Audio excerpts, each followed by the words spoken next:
Hi hello welcome back to Shailu's kitchen. ಎಲ್ಲರಿಗೂ ಮಹಾಶಿವರಾತ್ರಿ ಹಬ್ಬದ ಆರ್ಥಿಕ ಶುಭಾಶಯಗಳು. ನಾನಿವತ್ತು ತಂಬಿಟ್ಟು ಮಾಡ್ತಾಯಿದ್ದೀನಿ, ಬನ್ನಿ ನೋಡೋಣ. ಇಂಗ್ರೀಡಿಯೆಂಟ್ಸು: ಅಕ್ಕಿ 3/4 ಕಪ್ ಅಷ್ಟು ತೊಗೊಂಡಿದ್ದೀನಿ, ಹುರ್ಗಡ್ಲೆ 1 ಕಪ್ ತೊಗೊಂಡಿದ್ದೀನಿ, ಕಳಕಾಯಿ ಬೀಜ ಒಂದು 4 ಟೇಬಲ್ ಸ್ಪೂನ್ ಅಷ್ಟು ತೊಗೊಂಡಿದ್ದೀನಿ, ಬಿಳಿ ಎಳ್ಳು 2 ಟೇಬಲ್ ಸ್ಪೂನ್ ಅಷ್ಟು ತೊಗೊಂಡಿದ್ದೀನಿ, ಒಣಕೊಬ್ಬರಿ, ಬೆಲ್ಲನ ಚಚ್ಕೊಂಡಿದ್ದೀನಿ. ಇದನ್ನು ಪಾಕ ಮಾಡ್ಕೋಬೇಕು, ಆಮೇಲೆ ತೋರಿಸ್ತೀನಿ ಹೇಗೆ ಮಾಡಿ. ಅಕ್ಕಿ ಹಾಕೊಳ್ತೀನಿ. ಅಕ್ಕಿ ಕೆಂಪು ಹುರ್ಕೊಳ್ಬೇಕು. ನಾವು ಮಾಮೂಲಿ ಊಟ ಮಾಡೋ ಅಕ್ಕಿನೇ ಹಾಕೊಳ್ತಾ ಇದ್ದೀನಿ. ಇದು ಕೆಂಪು ಹುರ್ಕೊಳ್ಬೇಕು. ಅಕ್ಕಿ ಸ್ಮೆಲ್ ಗಮ್ಮಂತ ಬರ್ತಾ ಇರುತ್ತೆ. ಈ ಸ್ಟೇಜಲ್ಲಿ ನಾವು ಹುರ್ಗಡ್ಲೆನೂ ಹಾಕ್ಬಿಟ್ಟು ಇದಕ್ಕೆ ಹುರ್ಕೊಳ್ಬೇಕು.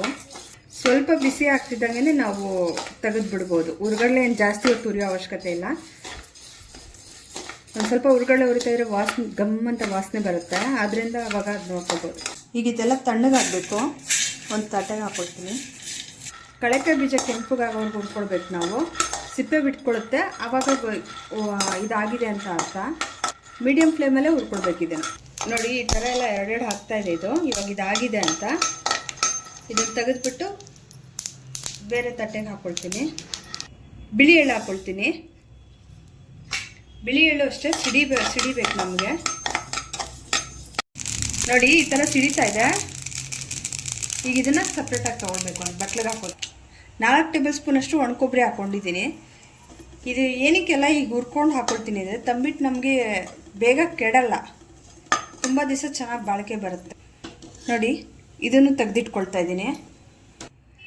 ಈಗ ಇದೇ ಬಾಣಲಿಗೆ ಬೆಲ್ಲ ಹಾಕ್ಕೊಳ್ತಾ ಇದ್ದೀನಿ. ಸ್ವಲ್ಪ ನೀರು ಹಾಕ್ಕೊಳ್ತೀನಿ.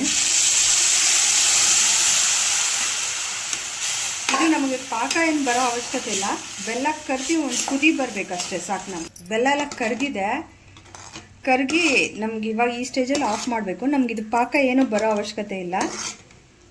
ಈಗ ಆಫ್ ಮಾಡ್ಕೊಂಬಿಡ್ತೀನಿ. ಇದನ್ನು ಫಿಲ್ಟ್ರ್ ಮಾಡ್ಕೊಳ್ತೀನಿ. ಸೋಸ್ಕೊಳ್ಬೇಕು ಇದನ್ನು.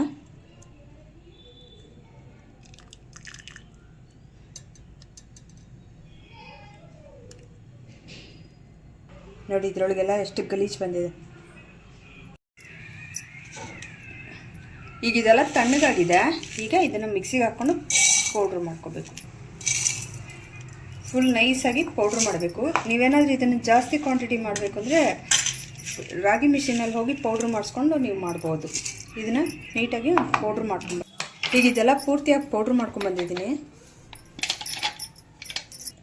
ಬಿಳಿ ಒಣಕೊಬ್ಬರಿ, ಇದಕ್ಕೆ ಒಣಶುಂಠಿ ಪೌಡ್ರ್ ಹಾಕ್ತಾಯಿದ್ದೀನಿ. ಬೇಕು ಅಂದರೆ ಏಲಕ್ಕಿ ಪುಡಿ ಹಾಕೋಬೋದು. ನಮ್ಗೆ ಇದು ಹಾಕಿದ್ರೆ ಚೆನ್ನಾಗಿರುತ್ತೆ ಅಂತ ಇದೊಂದು 1 ಟೇಬಲ್ ಸ್ಪೂನ್ ಅಷ್ಟು ಹಾಕ್ತಾಯಿದ್ದೀನಿ. ಈಗ ಇದೆಲ್ಲ ಮಿಕ್ಸ್ ಮಾಡ್ಕೋಬೇಕು ಚೆನ್ನಾಗಿ.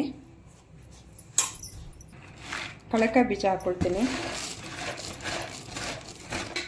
ಈಗ ಇದು ಬೆಲ್ಲದ ಪಾಕ ನೋಡಿಕೊಂಡು ಕಲಿಸ್ಕೋಬೇಕು ನಾವು, ಯಾಕೆಂದರೆ ಇದು ತಣ್ಣಗಿರಬೇಕು. ಇದು ತಣ್ಣಗಾಗಿದೆ.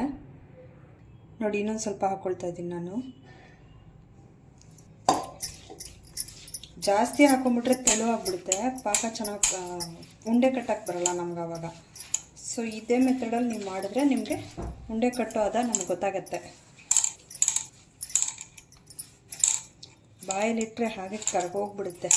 ಉಪವಾಸ ಇರೋದ್ರಿಗೆ ಹೋಗ್ತಾ ಬರ್ತಾ ಒಂದೊಂದು ಉಂಡೆ ತಿಂತಾಯಿದ್ರೆ ಮಕ್ಕಳು ತಿಂದು ಇದನ್ನು ಇದು ಮಾಡ್ತಾರೆ.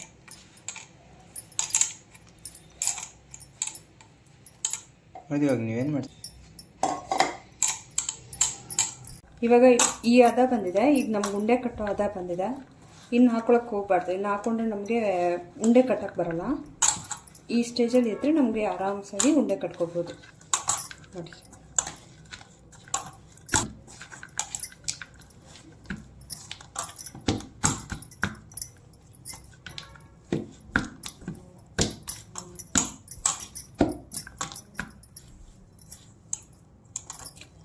ತಂಬಿಟ್ಟು ಒಂಚೂರು ದೊಡ್ಡದಾಗಿ ಕಟ್ಕೋಬೇಕು.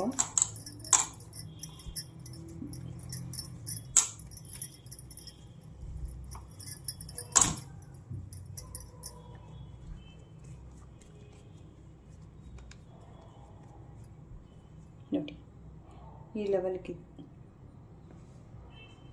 ನಿಮಗೆ ಪಾಕ ಏನಾದರೂ ಇನ್ ಕೇಸ್ ಬಂದ್ಬಿಟ್ಟಿದೆ ಅಂದರೆ ಮತ್ತೆ ಒಂಚೂರು ನೀರು ಹಾಕ್ಕೊಳ್ಳಿ. ನೀರು ಹಾಕ್ಕೊಂಡು ತೆಳು ಮಾಡ್ಕೊಳ್ಳಿ, ಆವಾಗ ಪಾಕ ಇದಾಗಲ್ಲ. ನಾನು ಮಾಡಿರೋ ತಂಬಿಟ್ಟು ನಿಮಗೆಲ್ಲ ಇಷ್ಟ ಆಗಿದರೆ ಲೈಕ್ ಮಾಡಿ, ಶೇರ್ ಮಾಡಿ, ಸಬ್ಸ್ಕ್ರೈಬ್ ಆಗಿ. Thank you for watching.